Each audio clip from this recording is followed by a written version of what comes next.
We came back, my mother and I, at the invitation of the town of Aschaffenburg, the place where I was born.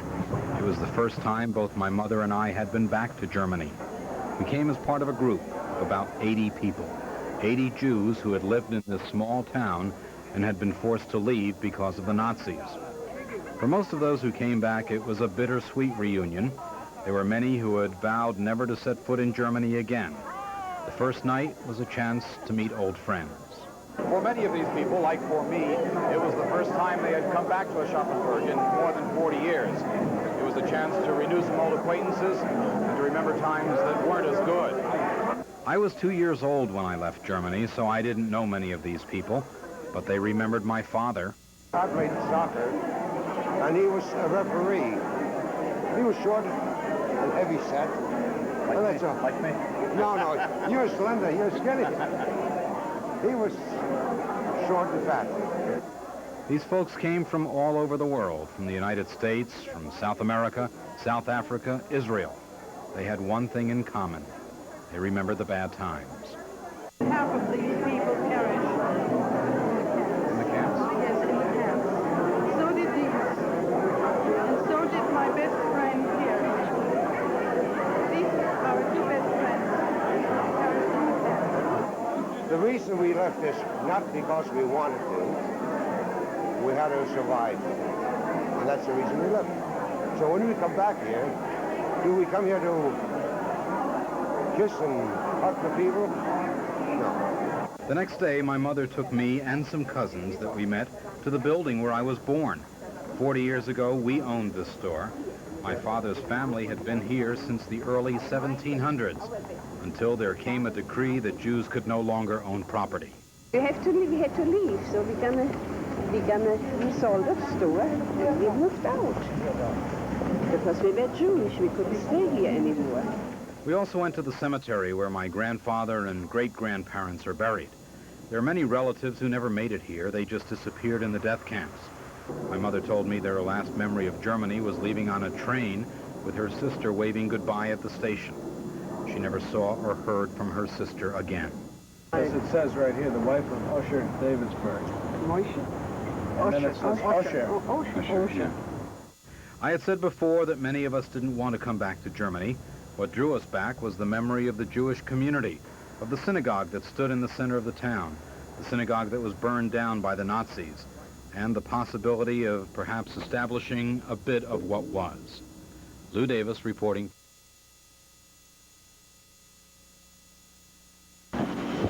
In the early 1930s, before the Nazis, there were about 300 Jewish families living in Aschaffenburg.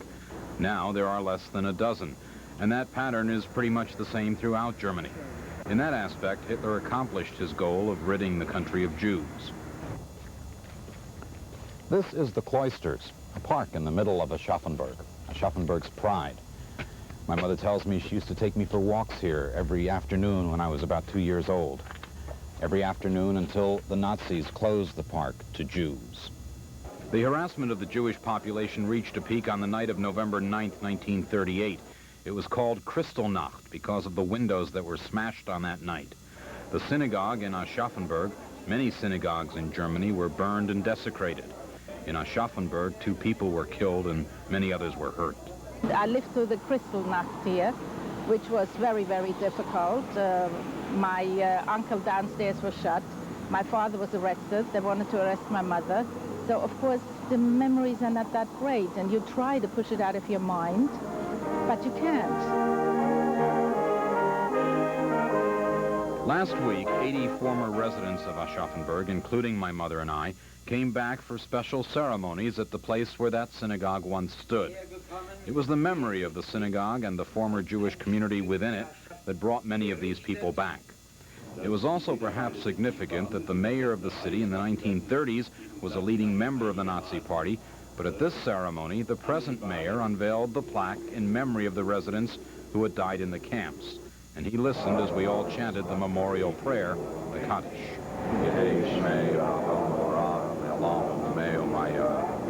The city has also established a museum in what was once the rabbi's residence, a museum that chronicles the turbulent times. Of particular significance to me, a panel telling of how my father was arrested one night for telling a joke against the Hitler government, an incident that I never knew about before. My mother also told me about how my father was taken to Dachau, the concentration camp, and how he was released 3 months later after we had obtained a visa to come to the United States, and how he came home and she didn't recognize him, and how he had had all his teeth kicked out. He never talked about his time in Dachau, and until now, neither did my mother.